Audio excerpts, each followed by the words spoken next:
이런 분들의 특성은요, 나만 가져가는 게 아니고요, 다른 사람들도 흙탕물을 묻혀요.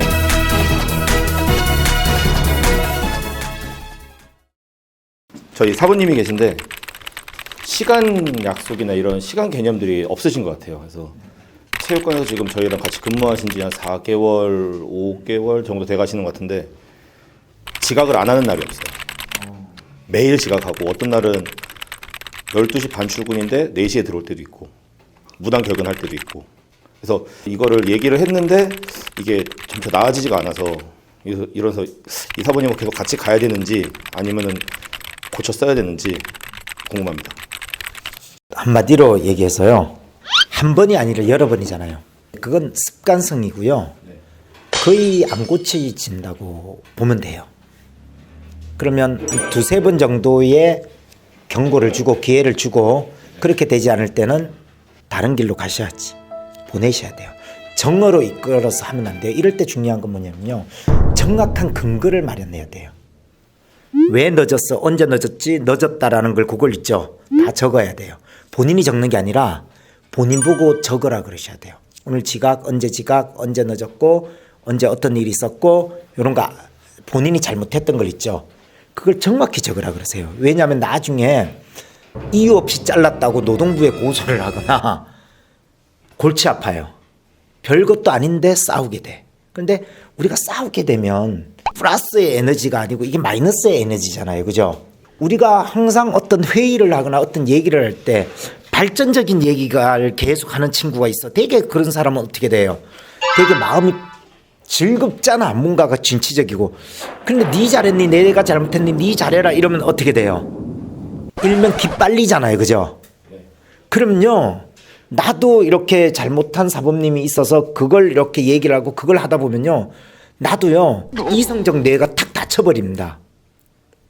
그러면 그 다음에 내가 참신한 아이디어를 내려고 해도 안 돼요.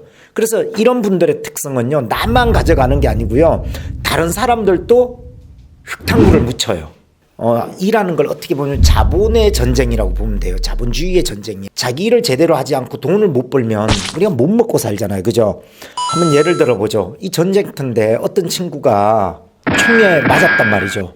양쪽 다리를 못 써요. 전우애를 갖고 얘를 들쳐업고 갈 수 있으면 가면 좋죠. 그런데 적진이 바로 뒤에 왔단 말이죠. 자, 여러분들이 이게 뭐냐면 바로 정의란 무엇인가예요.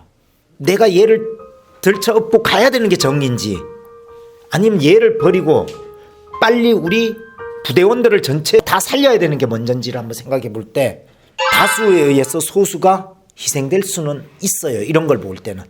하물며 그런 것도, 그런 전쟁에서도 그러는데 본인 스스로가 늦고 본인 스스로가 잘못하잖아요. 그럼 이런 분들이 잘못하면 뭐냐면요, 관장님의 잘못된 모습들을 계속 찾아내요, 이렇게. 왜냐하면 본인이 살려는 의지가 뛰어나기 때문에. 만약 그렇지 않다면 인성은 나쁘진 않아요. 그런데 습관이 나쁜 거죠. 그런데 습관이 나쁘다라는 건요, 약속된 시간을 오지 않았는데 그 인성조차도 좋을 수는 있기는 좀 만무하다는 얘기죠. 그러니까 미리 다른 사람을 준비를 하고 다른 사범님들을 한 두세 번의 기회를 주고 이 친구가 잘못한 부분에 대해서는 얘기를 해야겠죠, 당연히. 얘기를 하고 직접 뭐가 잘못됐다고 적으라고 그러세요. 오늘 지각했고 뭐 이렇게 그런 걸요. 그래서 그게 근거가 뭐냐면 몇 번 지각을 하고 뭐 잘못한 게 있으면 그게 충분히 누구의 사직을 할 수 있게끔 할 수 있는 요건이 돼요. 그래서 그걸 꼭 해놓고 분명히 말씀드리고 싶은 게, 마음의 준비는 하셔라. 그리고 곧 뭐 안녕은 해야겠죠.